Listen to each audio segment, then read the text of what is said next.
দেবতা ও ভগবানের মধ্যে আমরা আসলে কোনো পার্থক্য দেখতে পাই না, কিন্তু প্রকৃতপক্ষে দেবতা ও ভগবানের মধ্যে বিস্তর পার্থক্য রয়েছে। আর সেই বিষয়ে জানাতেই আমাদের আজকের ভিডিও। হিন্দু ধর্মের নানা অজানা তথ্য ও বিভিন্ন টোটকা জানতে আমাদের তন্ত্রমন্ত্র চ্যানেলটি সাবস্ক্রাইব করুন এবং পাশের বেল আইকনটিতে ক্লিক করুন।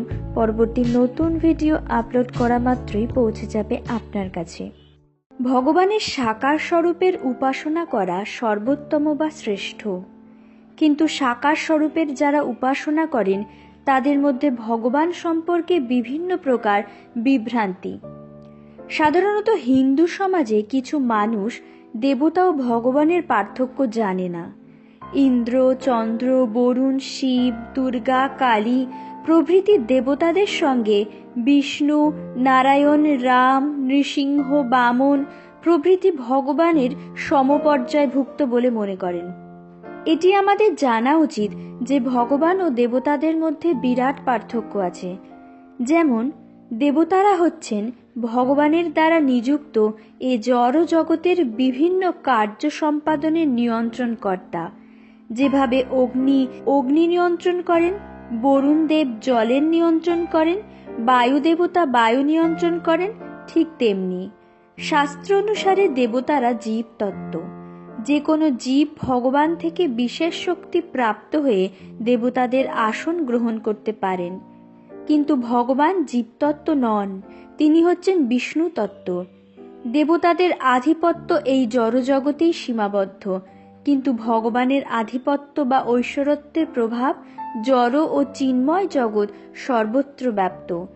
দেবতারা মানুষকে একমাত্র ভৌতিক সুখ স্বাচ্ছন্দ্য প্রদান করতে পারেন, কিন্তু মুক্তি দিতে পারেন না। ভগবান জীবকে মুক্তি প্রদান করতে পারেন। দেবতারা মায়াধীন, কিন্তু ভগবান হচ্ছেন মায়াধীশ। সৃষ্টি ও প্রলয়কালে দেবতাদেরও প্রভাবিত হতে হয়, কিন্তু ভগবান নিত্য বর্তমান এবং তার ধামও নিত্য বর্তমান। এইভাবে ইন্দ্রলোক, চন্দ্রলোক প্রলয়ের সময় সব ধ্বংসপ্রাপ্ত হবে, কিন্তু ভগবানের ধাম বৈকুণ্ঠ, অযোধ্যা, গোলক, বৃন্দাবন ইত্যাদি ধ্বংসপ্রাপ্ত হবে না। ইন্দ্র, চন্দ্র প্রভৃতি দেবতাগণ প্রকৃতির তিনটি গুণ দ্বারাই পরিচালিত হয়ে থাকেন, কিন্তু ভগবান শ্রীকৃষ্ণ, রাম, নারায়ণ প্রভৃতি গুণাতীত। তাদের কার্যকলাপ প্রকৃতির তিনটি গুণ দ্বারা নিয়ন্ত্রিত হয় না। সাধারণ মানুষ এই সমস্ত পার্থক্য বুঝতে পারে না। দেবতা ও ভগবানকে এক বা সমপর্যায় বলে ভুল করে। এটি অবশ্য জেনে রাখা উচিত, আমাদের বৈদিক সাহিত্যে ৩৩ কোটি দেবতাদের বর্ণনা করা হয়েছে। শাস্ত্রানুসারে যারা বিভিন্ন জাগতিক সুখ স্বাচ্ছন্দ্য বা বিভিন্ন ফল অতিসত্বর লাভ করতে চান, তারা ভিন্ন ভিন্ন দেবতাদের উপাসনা করতে পারেন, কিন্তু সেটি বুদ্ধিমান মানুষের কাজ নয়, কেননা জাগতিক ফল অনিত্য। যারা বুদ্ধিমান ব্যক্তি তারা ভগবানের শরণাগত হন। এইভাবে সমস্ত দেবতাদেরকে ভগবান বলে উপাসনা করা ঠিক নয়।